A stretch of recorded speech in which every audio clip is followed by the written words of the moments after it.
Doc Edgerton inspired us with awe and curiosity with this photo of a bullet piercing through an apple, an exposure just a millionth of a second.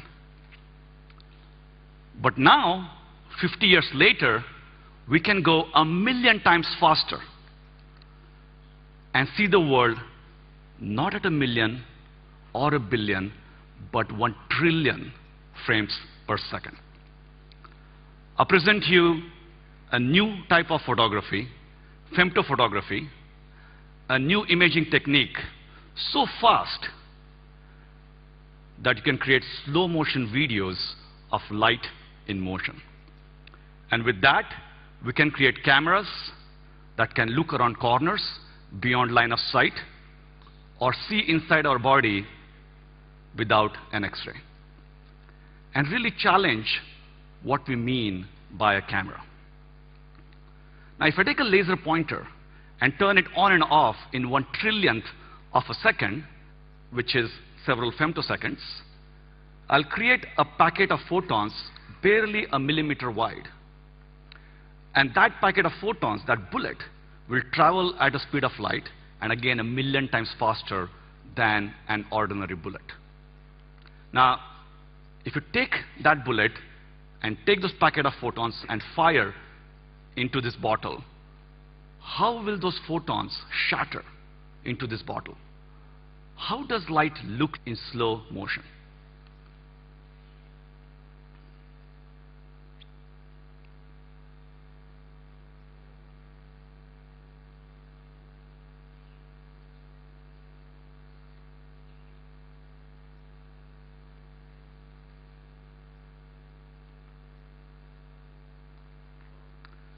Now, the whole event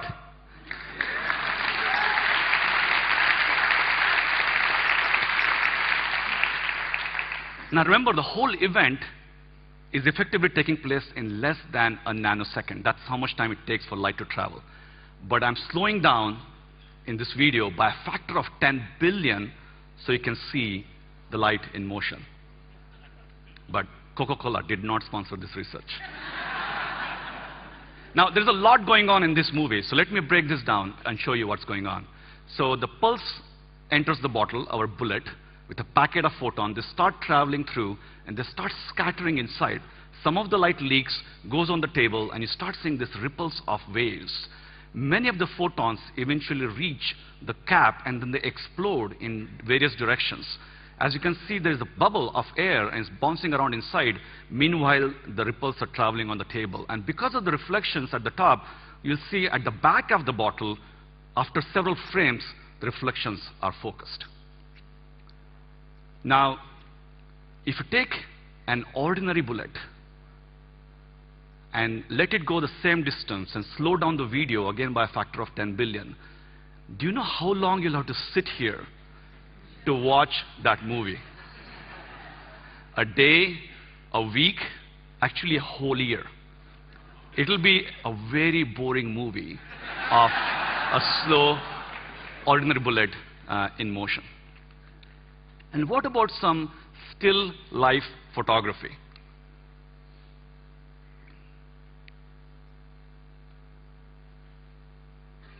You can watch the ripples again washing over the table, the tomato, and the wall in the back. It's like throwing a stone in a pond of water. By the way, this is how nature paints a photo, 1 femto frame at a time. But of course, our eye sees an integral composite. But if you look at this tomato one more time, you will notice as the light washes over the tomato, it continues to glow. It doesn't become dark. Why is that? Because the tomato is actually ripe, and the light is bouncing around inside the tomato, and it comes out after several trillionths of a second. So in the future, when this femto camera is in your camera phone, you might be able to go to a supermarket and check if the fruit is ripe without actually touching it. So how did my team at MIT create this camera? Now, as photographers, you know, if you take a short exposure photo, you get very little light. but we're going to go 1 billion times faster than your shortest exposure. So you're going to get hardly any light. So what we do is we send that bullet, those packet of photons, millions of times and record again and again with very clever synchronization. And from the gigabytes of data, we computationally weave together to create those femto videos I showed you. And we can take all that raw data and treat it in very interesting ways. So Superman can fly. Some other heroes can become invisible. But what about a new power for a future superhero? To see around corners. The idea is that we're going to shine some light on the door. It's going to bounce, go inside the room. Some of that is going to reflect back on the door and then back to the camera. And we're going to exploit this multiple bounces of light. And it's not science fiction. We have actually built it. On the left, you see our femto camera. There's a mannequin hidden behind a wall, and we're going to bounce light off the door. So after our paper was published in Nature Communication, it was highlighted by nature.com, and they created this animation.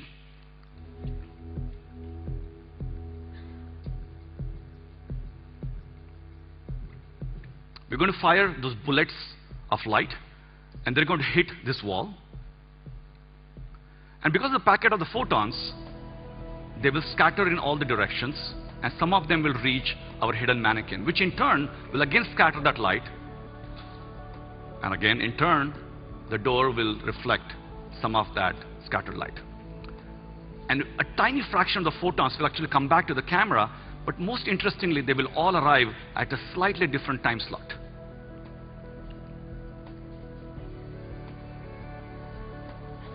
And because we have a camera that can run so fast, our femto camera, it has some unique abilities. It has very good time resolution, and it can look at the world at the speed of light. And this way we know the distances, of course, to the door, but also to the hidden objects, but we don't know which point corresponds to which distance.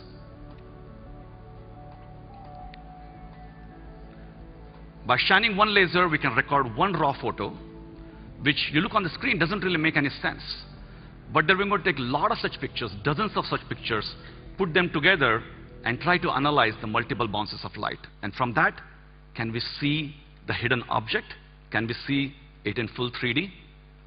So this is our reconstruction.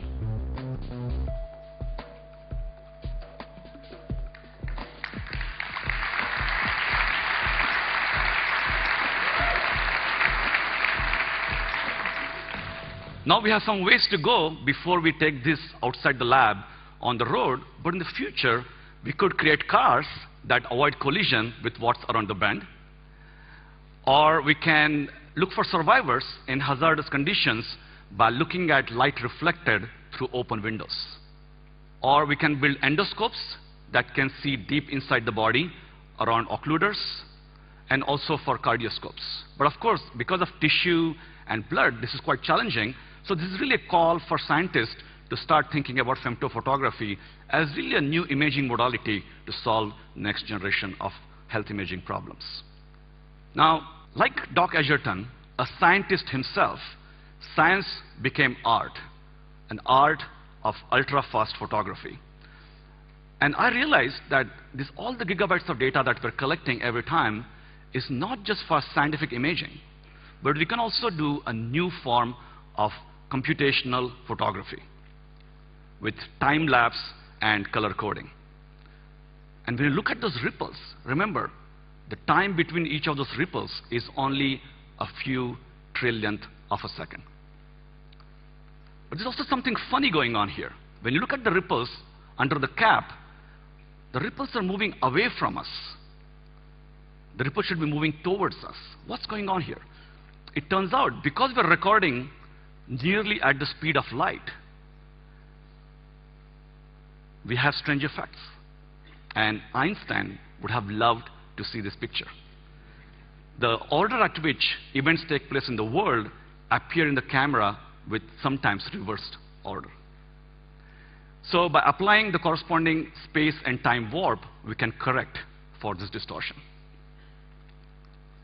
So whether it's for photography around corners, or creating next generation of health imaging, or creating new visualizations, since our invention, we have open sourced all the data and details on our website. And our hope is that the DIY, the creative, and the research community will show us that we should stop obsessing about the megapixels in cameras and start focusing on the next dimension in imaging. It's about time. Thank you.